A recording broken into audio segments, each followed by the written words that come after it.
lot different than other people. But let's talk to our players and see how they're feeling about it. There it is, PotWasher and Prepcoin. PotWasher. Now, I don't know if you know this, but Prepcoin is running a pretty unique deck. What do you have to say to Prepcoin right now? Are you going to beat him down? That's right. I mean, after seeing all these matchups, there have been upsets already. There have been interesting things happening everywhere.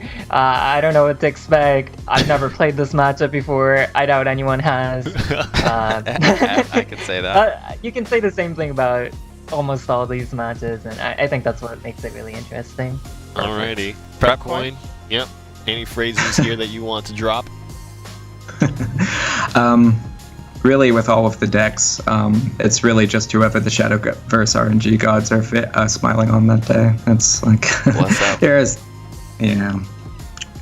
Do you have a ritual to kind of gain favor with the gods? If I have it, I'll play support cannon on curve. That's what I'll do. That's my offering to the gods. That's Hopefully what we they were reward praying for the whole time too. So great. We're glad to hear it. On curve. So we'll see if it's going to be Prepcoin or PotWasher to win. Good luck to both of you. Good luck, guys. We're going to get the match rolling. Get started. This is down to the wire. Yeah. We're getting to what are the actual best decks that the communities gave to their spokesman. What's interesting to me is with PotWasher's deck, it's the Highlander deck, right? It's just going to one of everything. Yeah. Right. I wonder what we're going to see, because it might just be a completely different... It will actually be a completely different deck. So we actually saw Atomy into mid-range into control. Yeah. Yeah. And it hit all its draw, which I think was a key part of it. That was the key part. That's exactly what he talked about. It has to hit its draw, otherwise it starts to run out of cards. So... We'll see. We'll see. He needs to praise the RNG gods as well. That's exactly what I thought was going to happen when I was watching the game. I'm like, he's going to run out of cards. He's got no gas left, but then just started ripping. That's all you need to do sometimes. All right. This PotWasher versus Prepcoin. Oh, he's not PotWasher NL. Oh no, that was yeah. Yep. So we're going to see if Mars continues to be the best card that we've seen all day. Interesting. What is even your mulligan strategy, to be honest, with this Highlander deck? Curve. About it. Just try to draw a curve, and it looks like he's doing a wonderful job of that. Okay, so now we're going to see aggro version of Highlander right now. He's got the Shadow Reaper. He's got the Shadow Reaper. He's got a nice little curve of a 2/3 into a double 2-drop, which is exactly what you want when you have a Shadow Reaper, is to play 2 followers right after it. Yep. And the fact that one of them is going to be the Lyriel is going to be crazy. If he can find... I mean, the combination of Lyriel and Dark Conjurer is actually incredible. It's pretty good. Unfortunately, he's on the play, so that Evo isn't going to be as valuable as it would be if he was on the draw. I feel like if he was on the draw this game, he'd be in a much better position. Prepcoin has all the stuff you'd want on the draw, right? He's already got his Floral Fencer, he's got Mars, he's got White Paladin, he's got a lot of tools that he likes. Interesting. He chose to play the Dark Conjurer. And I kind of like this because he doesn't have that evolution point. Yep, that might be right. Now, although not seeing anything in play, though, I might have opted for it. I think his only consideration was I need to get enough damage in now so that I can win with one of my combos, whether it be Phantom House Serb or Ektar or something like that. So I feel he feels the pressure of getting early damage in, and that's kind of why he made that decision. I think now you can play that Shadow Reaper. The ambush is going to be more relevant because now there is a card on board that you need to avoid. And then on the next turn, you still have that Lyriel that's not removed that you can use to evolve over something. So here's the real question, though. Do you play the Shadow Reaper and double trade into the Mars? That feels like a really backpedaling play, especially when you're already ahead. Or do you just keep pushing face here? You know, after seeing what happened in the last game with Prepcoin, I would say just get rid of the Mars. Because if he didn't, that White Paladin would come down, and then you would have been like, I'm sorry. Oh, yeah. I'm sorry? Excuse me? So it takes away a really good option that Prepcoin had in that White Paladin. I can still play it, but now there are better options, such as that Floral Fencer in hand. I think that's what we're going to see. All right. White Paladin has been the linchpin of Prepcoin's deck today. Yep. Alongside of Mars, absolutely. This feels so good. Boy. And Juliet. Okay. Decides for a more offensive play here. Lyriel doesn't have the most fantastic options here. Does not. Still the best play, though. Bone Chimera plus Lyriel. See if you can get some advantage. There's no way to actually pump that Shadow Reaper outside of evoing it itself. Yeah, that's a little bit rough. Yep. Not getting as much advantage out of his single copy of Shadow Reaper as you would like in your Highlander deck. that was designed to, you know, pump it.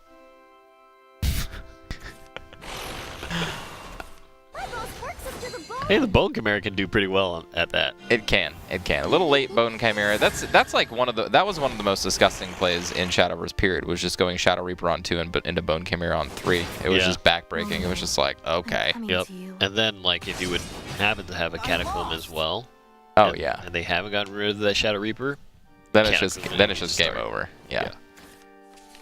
And PotWasher actually playing very safe here. Decides to clear board instead of going for more damage face. So that really takes me back to the first attack then, as opposed to playing the Shadow Reaper early and setting up for more damage. He's now playing into a more tradey game. Maybe he just decided to change because of the flow of the draw. All right, now these are much less threatening without the, oh my god. That was a pretty good draw. Yeah. Now what's interesting here is I actually think that there might be a, well, there's a lot of wards. So you're gonna, the Lyrial Ping and the Swan AoE is not gonna be enough to take down the White Swan spawns. So this is actually a pretty tough play here. It is a tough play.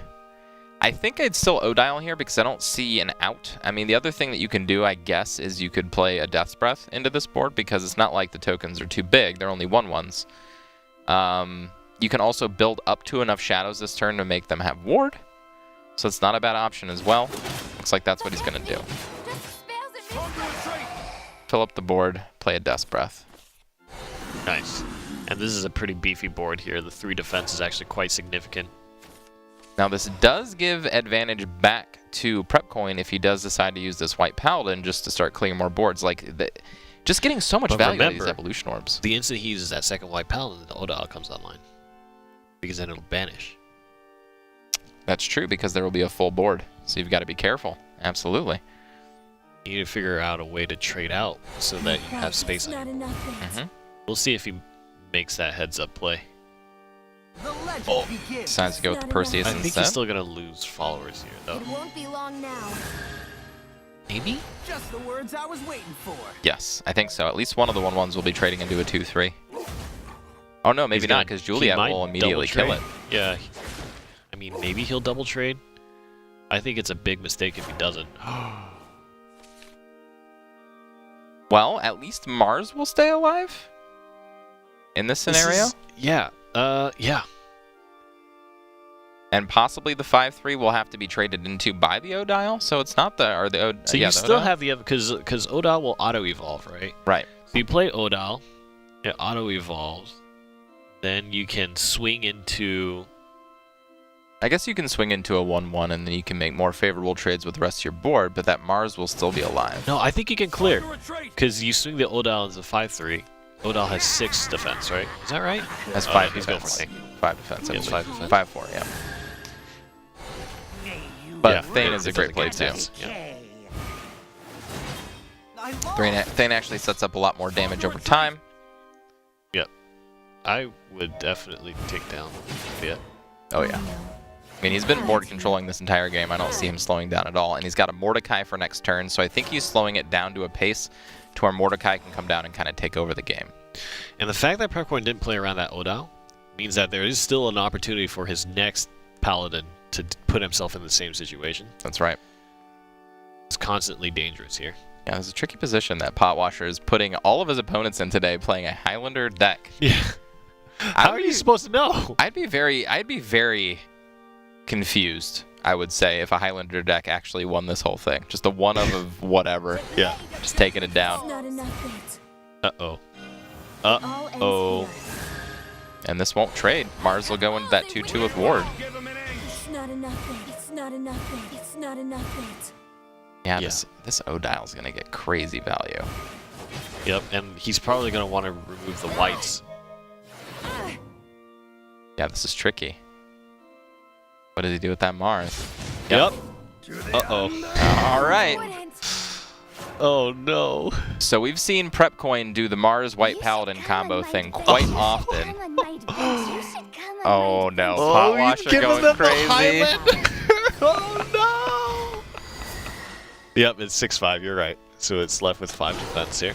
It's only +1/+1 on stats. Yep. But The less good part about it is he had to pass a turn, couldn't actually swing with his white and his Immortal Thane. But I think that's the least of his way concerns. more than okay with that. Yeah. Yeah. Now there's no Evolution Orb as well. That's just your turn. And that Immortal Thane is more than happy to trade into that. And you know what, Rainey? No support cannon. Okay, that's all I'm going to say. Yeah. All right, Yeah. I'm going to leave it at that. That was his one chance was the last game. I know, it's very sad. One chance was the last round. Very sad. But yeah, is he dead? 6, 3, 9, 2, 11. Yep. Oh no, he still has to remove it. He can just Lurching Corpse. Yeah, Lurching Corpse will do the part of it. Comrade, its fortress will not fall. I don't think it's 6. Oh no, it is. Don't let the light blind you. Math is tough. Math is tough sometimes, and math is Odile tough. finishing up for PotWasher, never needing to go to his second deck. How lucky. Yeah. Yeah. He's, both of the Shadowcraft decks up there are totally viable choices. Right. Totally viable choices. Totally. Absolutely. Wow. Highlander. Yeah, Highlander, apparently just the best deck ever. You draw into some semblance of an aggressive plan that forces your opponent to trade in, and then you get your Death's Breath. That would value and on then that you get white your paladin. Odile to clear board. Yeah. Let's talk. All right, crazy. PotWasher, talk to us about again how good it feels to draw perfectly all the time. Yeah, pretty solid hand.